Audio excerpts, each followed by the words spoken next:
delicious day here in the Let's Make Food from Food Kitchen, and it's time for some pumpkin spice muffins. It's Thanksgiving. You've got people coming over. You're doing all your Thanksgiving prep. You need breakfast. Here we go. You can make this the day before easily, no problem. So that makes your life a little bit easier and a delicious breakfast or snack for your guests. I've got all of my ingredients laid out here. Homemade pumpkin puree. If you're using canned, make sure that it's not the pumpkin pie mixture because that has all of these spices in it. If you do the pumpkin pie mixture, take out all of the spices here. That's nutmeg, cinnamon, cloves, ginger. All four of those need to go away if you use pumpkin pie mixture instead. If you're using canned pumpkin puree that's plain, keep all of the spices. The first thing we're gonna do is mix most of our dry ingredients. I have my 1 3/4 cup of flour. I'm gonna put in my nutmeg, my cloves, ginger, I think that was nutmeg and the ginger was first, and cinnamon. And if you like a heavy flavor of one of those, you can adjust them to your taste. That's one of the beautiful things about baking. I have salt. That is just some sea salt, baking soda, and baking powder. I am not gonna put the sugar in yet. I'll put it in, just not yet. I've got my oven is preheating to 425 degrees, though that is not our final baking temperature, that is our starting baking temperature.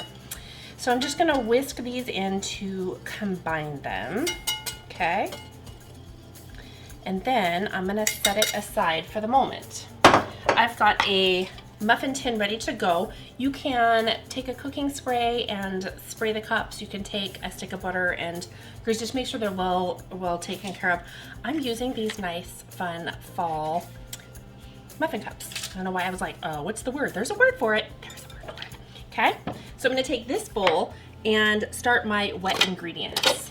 There's my milk and my vanilla extract. That's my homemade vanilla extract. I'll put a link down below for that as well as for the pumpkin puree. I've got 2 eggs, and these eggs have been sitting out for about an hour, getting up to room temperature, as has the milk. Why do we do that? I've discussed it before, but if you're new, welcome. Thanks for watching.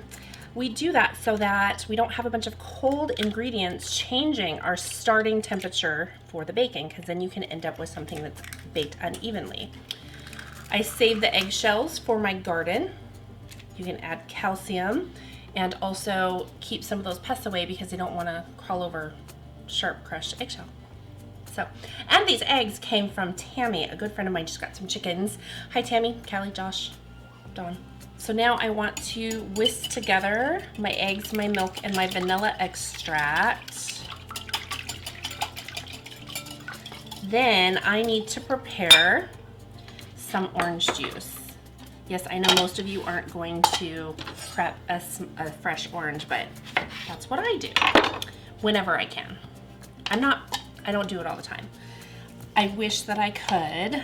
I don't always have the time or the energy, and sometimes I just grab orange juice concentrate and make what I gotta make. I need a 1/4 cup of orange juice. So I'm gonna go ahead and squeeze it all, and then if there's anything left, I get to sip it. This one was pretty light though. When I was at the store, most of their oranges were really light, which means there's not a lot of juice in them. So when you pick up an orange and it feels heavy for the size, that usually means there's a lot of juice in it. So I'm gonna get rid of this and then see what we've got. Okay, let's pour in. Ooh, that's gonna be close. Look at that. There are, on a good day, if you've got a decent size orange and it's real heavy, you can get a 1/2 cup. So yikes, that was close. All right, we'll go ahead and whisk that in with our 1/3 cup of oil. I don't love baking with oil inside of things, but it really does help with your moisture content. So this time I made an exception, and that's what I'm doing. Now I can go ahead and add my sugars. That is a 1/2 cup of cane sugar and a 1/2 cup of light brown sugar, and I don't really pack it down. It's just put in there. Okay, whisk that together.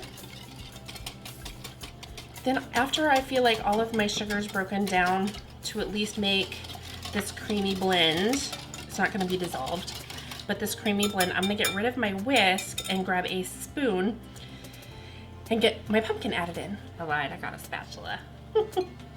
Okay, I'm gonna put this in there. This is also at room temperature, even though I made it the other day and put it in the fridge, I took that out as well for the same reason of temperature. And I'm just stirring this to get the pumpkin really well mixed into the rest of this. And I don't add the pumpkin first because I want to make sure that when I do things like whisking my eggs that I've whisked them really well and I don't have something that I miss, like a yolk. It's unlikely, but it can happen. Okay, I'm gonna set this aside and I'm gonna get my flour. All we do is combine our ingredients together.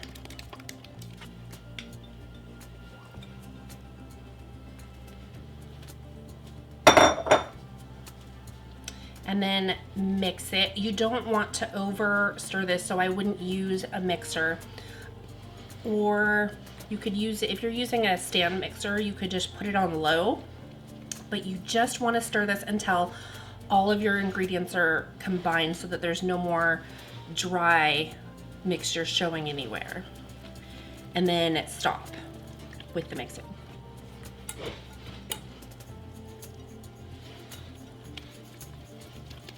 It already smells good.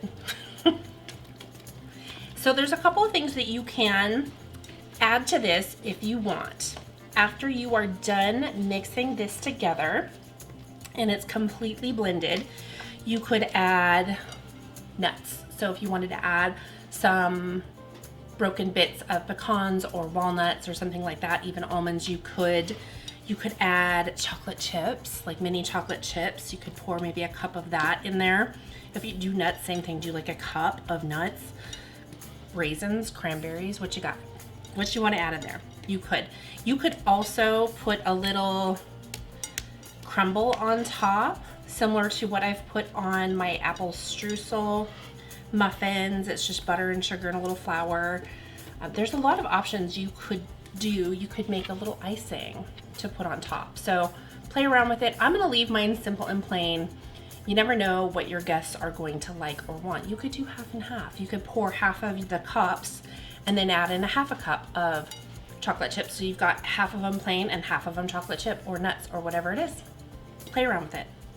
Now it's time to fill the cups, and I am just gonna take this ice cream scoop, and I want them to be about 2/3 full, which is about the ice cream scoop. It's a little smidge more, but that's okay. I don't mind big muffins. I like using the scoop because it tends to be cleaner too than a spoon, except I said that and now I've spilled it.